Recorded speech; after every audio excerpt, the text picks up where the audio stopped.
안녕하십니까. 한일 현안 문제를 매듭짓고 함께 미래로 나가야 한다 하는 제목으로 말씀드리겠습니다. 윤석열 대통령은 16일 한일 정상회담을 위해 일본을 방문합니다. 12년 동안 중단됐던 한국과 일본 두 나라 정상의 교류를 재개하고 그동안 뒤엉켜 있던 문제를 해결하기 위한 중요한 계기가 될 것으로 기대합니다. 윤석열 대통령과 기시다 후미오 일본 총리는 정상회담을 통해 신뢰와 유대를 돈독히 하며 글로벌 정세와 동북아의 경제 안보 지형이 급변하는 상황에서 우호 협력의 필요성을 다짐할 것으로 보입니다.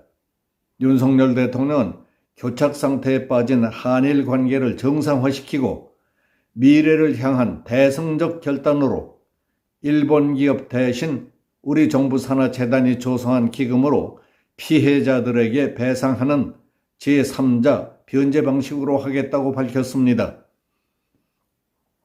그러자 민주당은 이 배상안은 일본의 책임을 덮어주는 굴종 외교, 종속 외교라고 규정하고 대규모 대정부 투쟁으로 만들기 위해 계속 데모를 부추기며 열을 올리고 있습니다. 그러나 정부 여당은 이 중요한 시기에 어두운 과거에만 매몰돼서는 한일 관계는 한 발짝도 앞으로 나가지 못한다.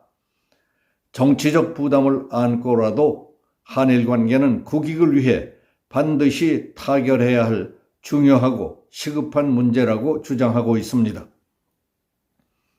이처럼 어수선하는 판에 일제징용 피해자 유족들이 한 언론과의 인터뷰에서 한일 관계 개선에 대한 윤석열 대통령의 뜻에 공감한다며 일본의 과거 만행을 용서하기 힘들지만 우리 세대에서 매듭을 짓고 다음 장으로 넘어가야 할 때라는 입장을 밝혀서 신선한 충격을 주었습니다.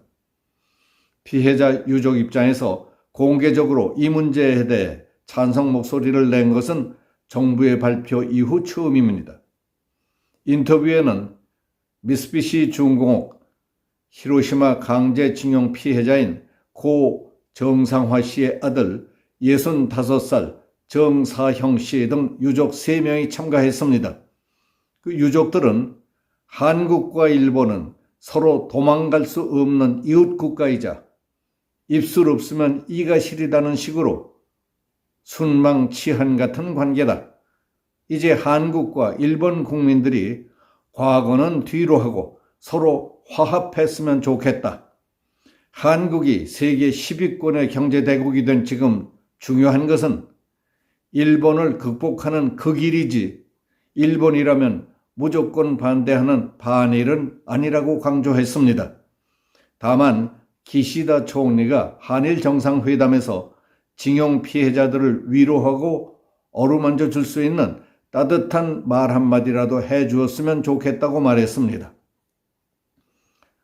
그리고 정부의 한일 관계 개선 방안을 친일이라고 비판하는 더불어민주당과 일부 시민단체들을 향해 지난 90년대 말 유족들은 일본에서 미쓰비시를 상대로 외로운 싸움을 할 때에는 아무 관심이 없더니 내용도 잘 모르는 사람들이 갑자기 시류에 편성해서 반일을 외치고 있다며 이번에 한일 관계를 해결하지 못한다면 30년 이상 기다린 피해자와 유족들을 또다시 희망 고문하는 것이 된다고 밝혔습니다. 따라서 이 문제는 정치 이슈로 만들어 쟁점화할 것이 아니다. 이해관계와 이념에 따라 움직이는 분들은 제발 손을 떼고 당사자들이 차분하게 결정할 수 있게 해달라고 호소했습니다. 옳은 말이라고 생각합니다. 유족들은 소송의 역사도 잘 모르는 사람들이 갑자기 나타나서 모든 걸 다 아는 듯 이야기하는 상황이 불편하다.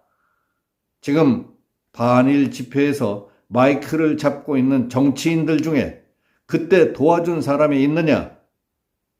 이 문제는 문재인 전 대통령이 마무리 지었어야 하는 문제다 하고 지적했습니다.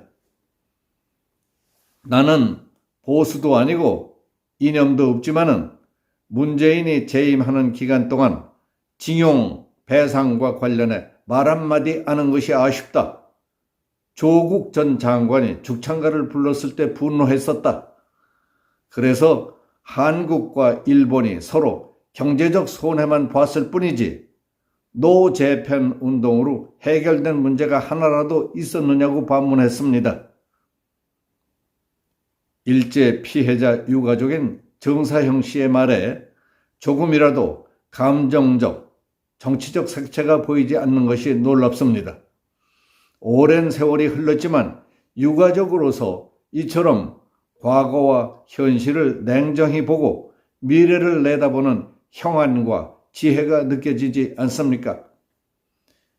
이재명을 비롯해서 야당 정치꾼들처럼 옳다 됐다 정치적으로 물건으로지며 순진한 국민을 대상으로 악선전과 정치공세를 펼 수 있는 기막힌 소재가 하나 생겼구나 하는 그런 수준하고는 차원이 다르다고 생각이 됐습니다.